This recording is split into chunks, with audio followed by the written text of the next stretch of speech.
Hello and welcome to South Sligo Talks, a community-based podcast bringing you local news and stories from the heart of South Sligo.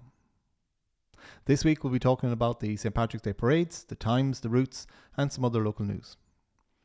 But given the recent passing of Padraic Neary, we decided not to have a guest this week, and instead we'll be showing the recording we did with Padraic and Brendan Tierney last year at the opening of this new podcast studio. Padraic was one of the first interviewees that we had, first guests on the podcast studio. He was the first to be recorded in this podcast studio with Brendan Tierney. So we'd just like to acknowledge that, and we'd like to pass on our condolences to his family and friends at this time. I'm Richard McCarthy, and this is South Sligo Talks.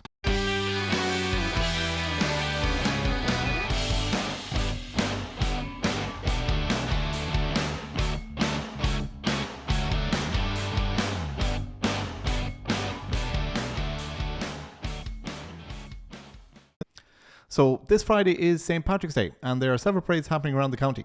In Sligo, the parade starts at 12 o'clock, but it'll be going a different route to previous years, so just be wary of that. It'll be going at 12 o'clock from Mailcoach Road onto Temple Street, then onto Adelaide Street, right onto Wine Street, then left up Key Street, just at Henry's there, and around Fish Quay and up O'Connell Street. So it's going up O'Connell Street this year rather than going down O'Connell Street, and Grattan Street, onto Castle Street, onto Tilling Street, and then ending at Pierce Road past the Garda station. So just be wary of that the route is a little bit different this year. The Eclair Parade is celebrating its 30th anniversary this year, and the parade will commence at 4:30 p.m. The Grand Marshal this year is Mount Taff native Mr. Alfie Deehan. Prizes will be awarded to floats in the following categories: Kieran Leonard Cup for Funniest Float, Kieran McAllister Cup for Traditional Float, Topical Imaginative, and the Kennedy Brothers Perpetual Cup for the Best Overall Float. The Gurteen Parade kicks off at 4:15 p.m, starting at Gurteen Cemetery Car Park and ending at Gurteen View. The Ballymo Parade starts at 3:30 p.m, and this will be going from the train station to the top of the town past Rogers Top Line. Parking is available at the new car park at the top of the rock and also at the Mart. And that's all the parades we've got. It looks like it might rain, so make sure to bring along the umbrellas and the ponchos. And in other news, the Castle to Camino in Kesh is coming up in 4 weeks' time on the 15th of April. This is a looped 34k Camino starting in Knock-O'Connor, Kesh, and has breathtaking views along historical trails, roads taking in the caves of Kesh, Temple Vanny, Corricknahorna, Ahana, Balnafad, Bunadubber, Limna, Bog, and then crossing over to the R295 and continuing over to Derrygola, Dernaskay, on Tumor, Dochlunuk, before getting back to base. Sorry, I probably made a hatch job of all those names, but what do you expect? I'm a Kerryman. You can stop off at the community cafe in Balnafad for refreshments before you head off again, passing the Red Earls Road and taking the ascent towards Limna Bog. Then you'll arrive back at Knock-O'Connor and the Eastern Harps GA Clubhouse for a hot meal. Changing rooms will be provided along with hot showers to all participants. We will present all participants with souvenirs of the day, and if you have the energy, you can round off the day with music and different beverages to suit all taste buds. Tickets are available on Eventbrite. Just search for Castle to Cave Camino, and that's Castle with a number 2, Cave Camino. And that's all our local news this week. As I mentioned at the start, we have no guests this week, as we decided to dedicate this week's interview to Padraic Neary, who passed away earlier this week. Padraic was a great storyteller, and Brendan Tierney, who was the host at the opening, commented that we could have done so many more shows with what Padraic could talk about. So here's Padraic talking to Brendan Tierney at the opening of An Chroi last year. Like I said at the start, Padraic was our first interview here in the podcast studio, so you'll always be the first guest of this show. Rest in peace, Padraic, and again, our condolences to all your family.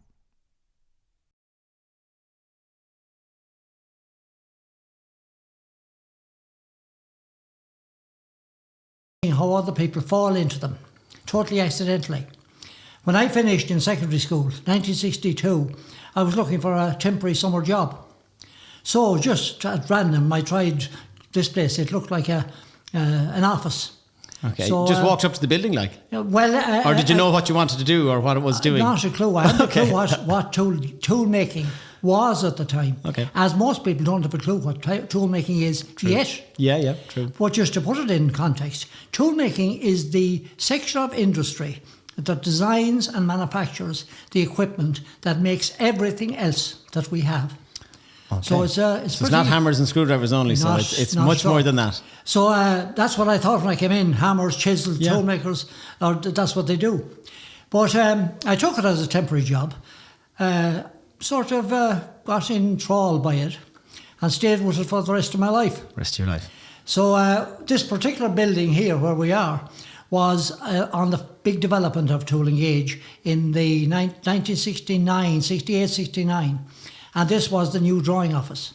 And I was in charge of design at that stage.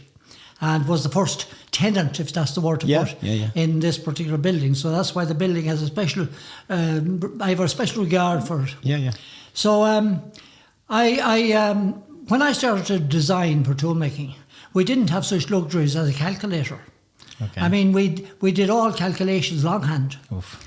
And with trigonometry and logarithms.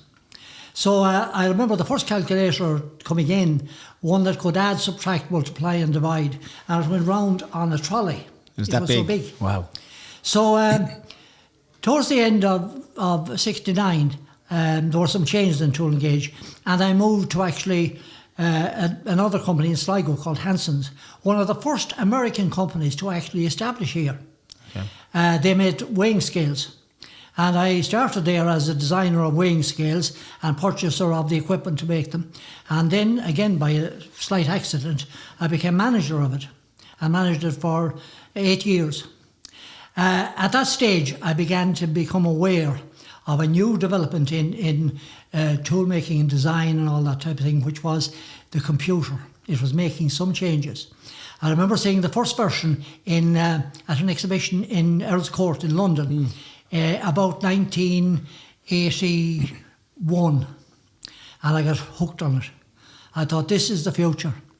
And at that stage, myself and another guy set up our own company in Sligo, Techno Design Limited, which was a design company for all the budding industries around the place. Okay. So we big especially, set my heart on getting a computer system in, which we did. Now, with the computer system we got in 1983 was of its day. It was not very small, I imagine. Art. It was as big as a telephone box. Wow. Telephone kiosk. Telephone kiosk.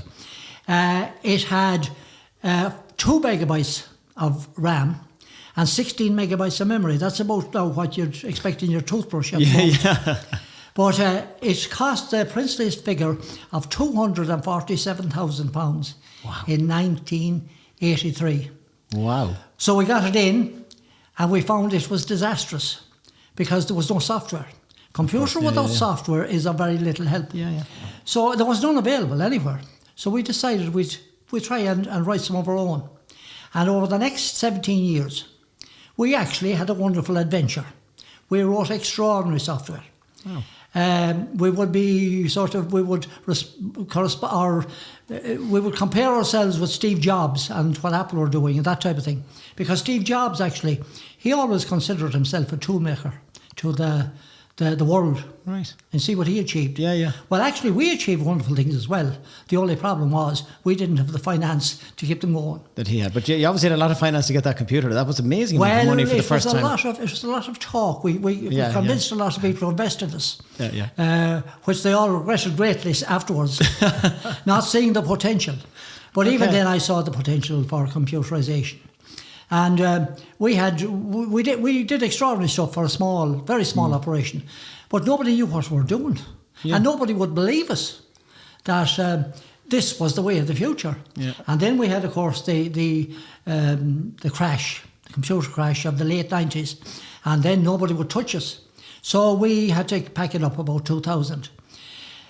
And I remember our problem was that not with the software, but the hardware to run three-dimensional solids, that type of software, which is, on every cheapest telephone now or mobile phone now. But that time it was unheard of.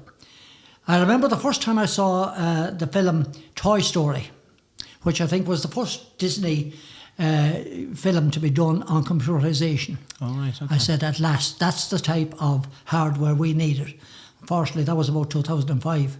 Right, 2006. okay, yeah. And we Just were a bit. history at the time. Okay, so you think you could have maybe advanced it if the timing had been right? Oh, yeah. I see software available now Yeah. And it's not any further advanced. We were that advanced in 1993, 94. Wow. But as I say, couldn't get the equipment to roll it on. And what do you think, as someone, you know what I mean, now not in the software industry, but like still involved in technology, what do you think the key thing for having this smart community, you know, in Tubbercurry? What for you? Well, I'm delighted. I mean, the Tooling Age, I believe, was the start of the smart economy in Ireland. In the whole of Ireland, right? On the whole of Ireland. Yeah. I mean, the sort of things we were doing without any computerisation, any calculators even, back in the 1960s was phenomenal, and was comparable with anything that the Americans could do, or the Japanese, or the Germans. Wow. In fact, I worked a lot with the Germans afterwards, and I found one thing was that we were every bit as smart. In fact, in lots of ways, a bit smarter